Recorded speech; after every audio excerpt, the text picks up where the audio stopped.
Bonsoir à toutes et à toutes, ravi de vous accueillir pour ce nouveau rendez-vous du bar des navigateurs ici à Rozès, avec toujours cette bonne chaleur, hein, même en fin de journée. On est bien ici sur le port de Rozès avec aujourd'hui une spéciale Suisse dans le bar des navigateurs avec les deux équipages venus de la Confédération helvétique. Tout d'abord nos amis de la ville de Genève, Carrefour Prévention avec Elodie Métro et Jérôme Clair. Bonjour.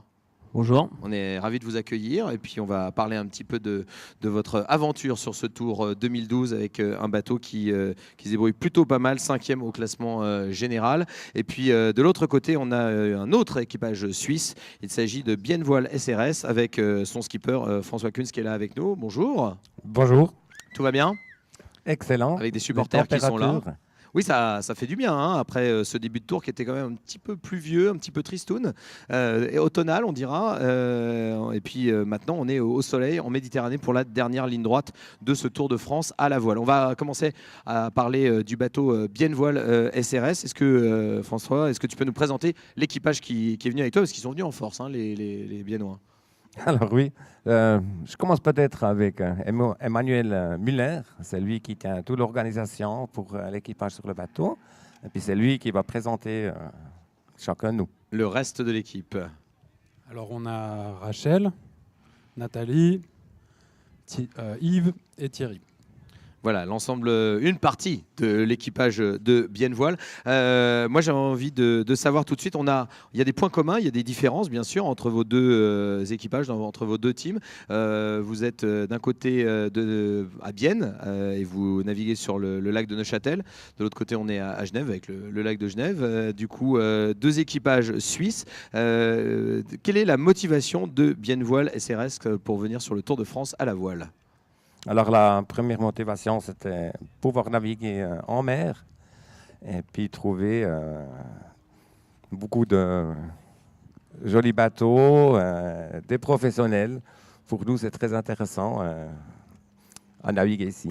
Alors avec Lorenz Muller, le père de Manu, ça fait quand même quelques années que Biennevoile est présent ici sur ce Tour de France à la voile. Cette année, c'est Biennevoile SRS qui est là. Qu'est-ce que ça change, l'arrivée du bateau M34? Comment vous vivez cette aventure ici sur le Tour de France à la voile 2012?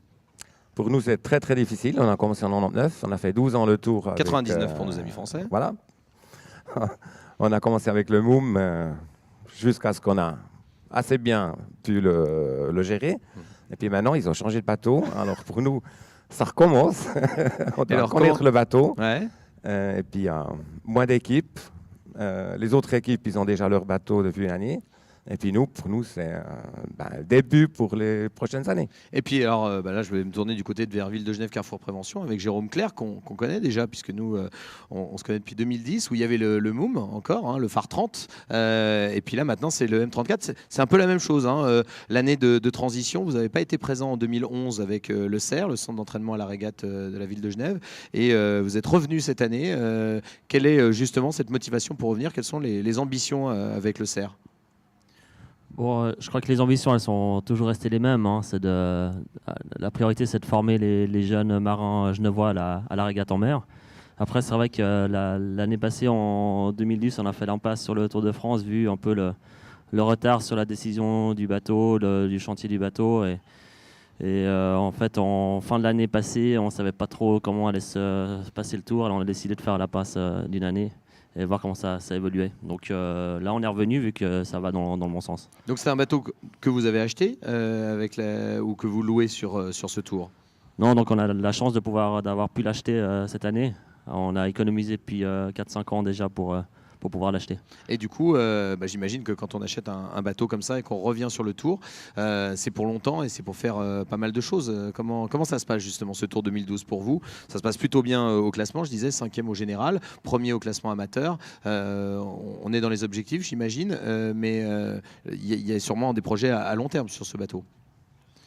On va déjà finir ce tour dans nos objectifs. C'est vrai que si on arrive à maintenir la place de premier amateur, ce serait déjà bien, mais je pense que c'est bien parti. Et là, la petite cerise sur le gâteau, c'est de finir dans les 5 professionnels. On est juste à la limite, donc il faut encore qu'on s'arrache bien jusqu'à la fin du tour. Alors, Elodie est venue vous rejoindre. Elle me disait tout à l'heure qu'elle avait déjà participé à ce tour.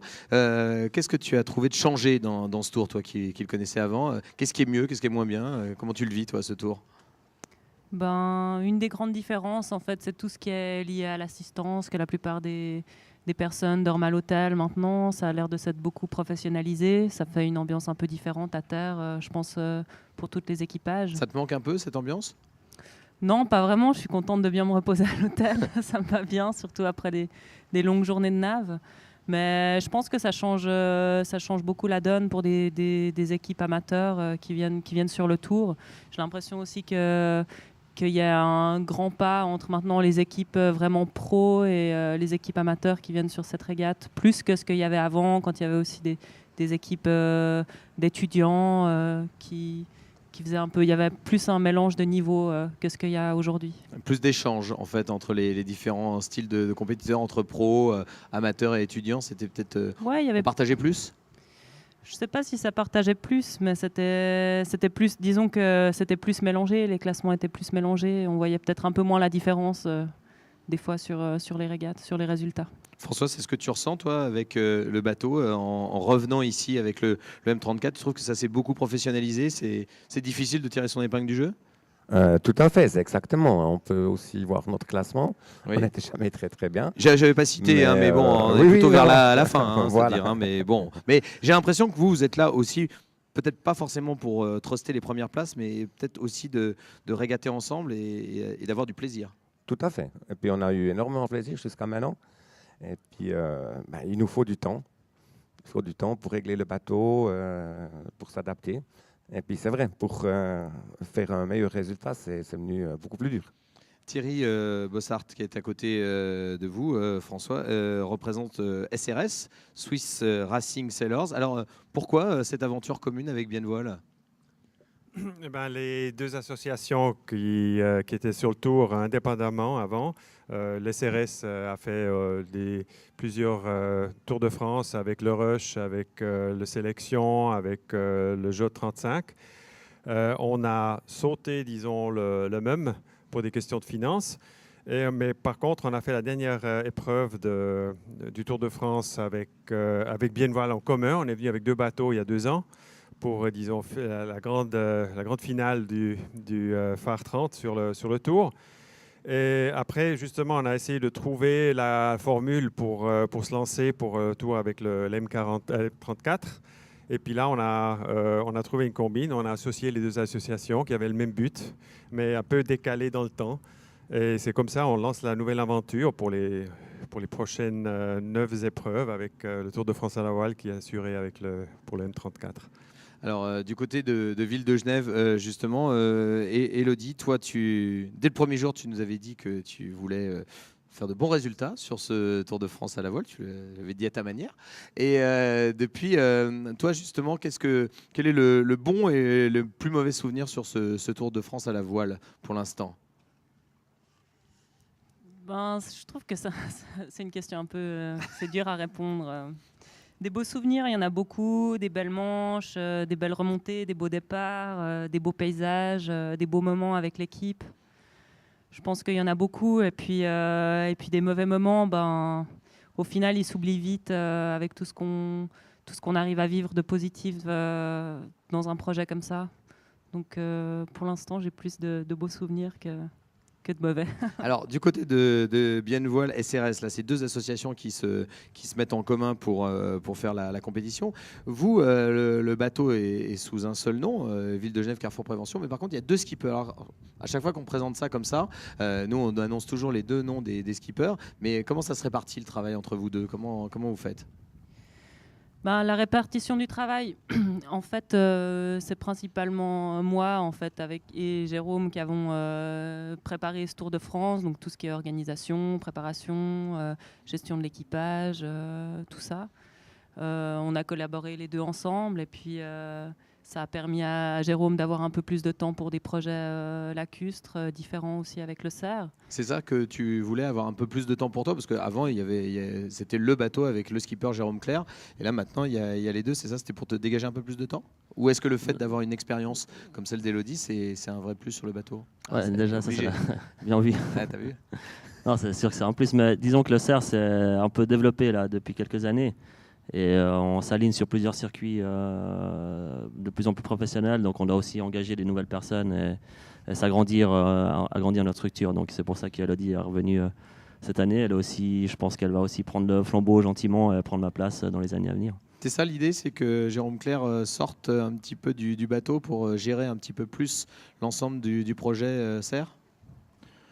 Non, je crois que le CERF, ça a aussi le but de former des skippers un peu tous les 4-5 ans. Et là, j'arrive un peu au bout de ma formation. Donc Ça y est, tu te sens prêt là, c'est bon, t'es ouais, bien formé. Là. je suis assez bien formé. Ouais. D'accord, ok, impeccable. Du côté de Biennevoile, là on arrive en Méditerranée. On a fait un peu tourner l'équipe. Manu, ton père était là jusqu'à mi-parcours. Et il a décidé de partir. Et puis du coup, on a fait régater d'autres gens. Ça fait partie du projet, c'est ça, hein, comment ça se décide justement ce genre de changement dans l'équipe? Alors oui, ça fait partie du projet parce que chez nous, le financement du projet, il repose aussi sur la participation des équipiers. Donc chacun paye une participation et c'est pour ça qu'on a aussi besoin d'un certain nombre d'équipiers pour faire vivre le projet. Et ça donne aussi l'occasion à d'autres gens de naviguer et justement à venir participer à cette épreuve qui est magnifique. Avec des filles à bord, voilà, avec ta sœur et puis Rachel Erard-Verder qui est là avec nous. Ça va bien, Rachel? Ça va. Tranquille. Bon, toi, tu as récupéré l'équipage aux alentours de Talmont, c'est ça? Et comment tu trouves le bateau? On s'est vu sous la pluie à Roscoff, avec justement toi, je voyais le reportage de France 3 avec des origines haïtiennes. Du coup, ça va, tu arrives à supporter le climat français avec toute la pluie qu'on s'est pris sur la tête. Tu arrives à naviguer encore, tu as envie? Alors, c'est clair que c'est plus agréable de naviguer ici avec le soleil et le beau temps et le chaud, même si des fois on pourrait presque se plaindre qu'il fait trop chaud. Ah non, on va pas se plaindre. Non, on ne le fait pas. On pourrait, mais on ne le fait pas. On pourrait.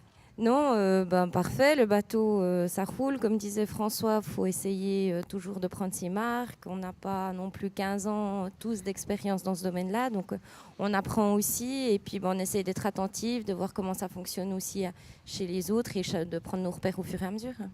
Bon, on va donc continuer avec les filles, puisqu'on va pas trop tarder à se quitter, mais juste un petit mot, Elodie, puisque Jérôme sous-entendait que c'était toi qui allais peut-être prendre la suite, en tout cas gérer et prendre le rôle de skipper général. Plus de filles sur le bateau l'année prochaine, c'est ça l'objectif aussi? Parce qu'il y a quand même beaucoup de garçons sur cette compétition et tu nous l'as déjà fait remarquer que ça serait bien qu'il y ait un peu plus de filles.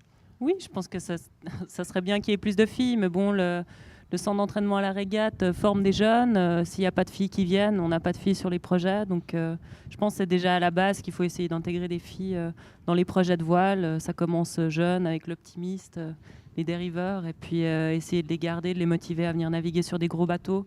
Ensuite, qui sont parfois physiques.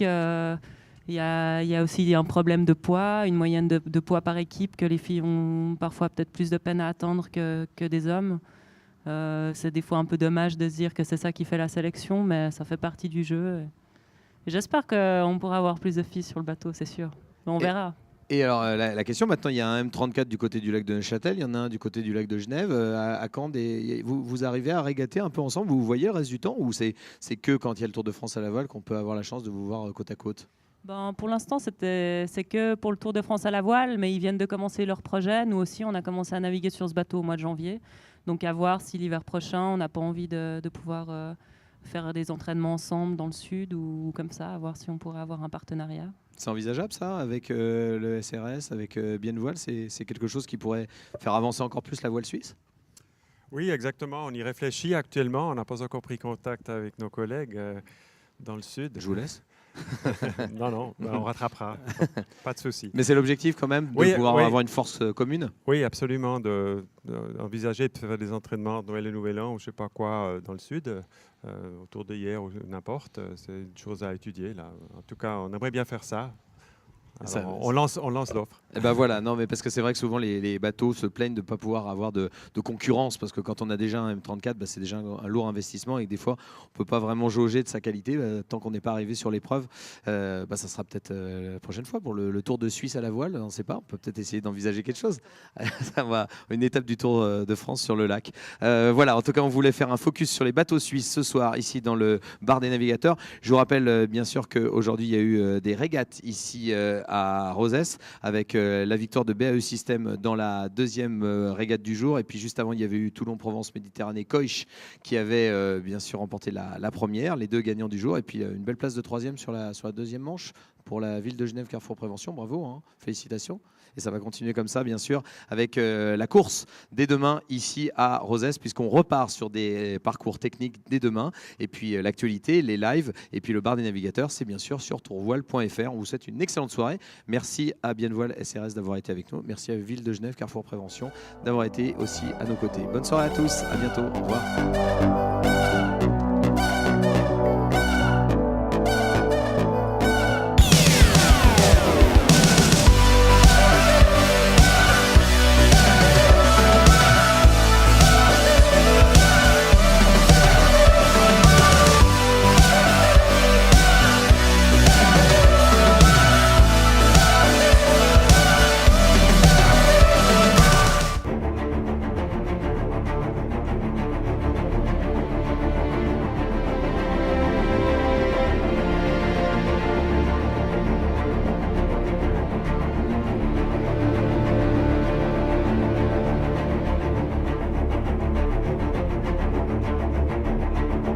On est pour l'instant dans nos objectifs.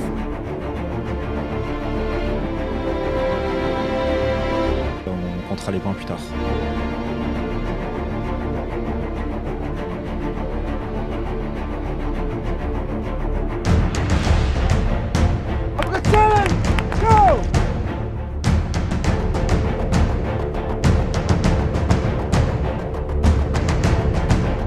C'est loin d'être la fin.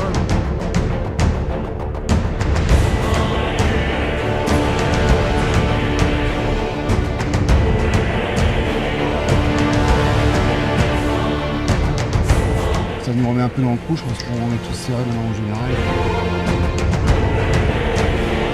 Ça n'a pas été simple, il a fallu qu'on cravache pour remonter, puis à un moment donné, les orages sont arrivés.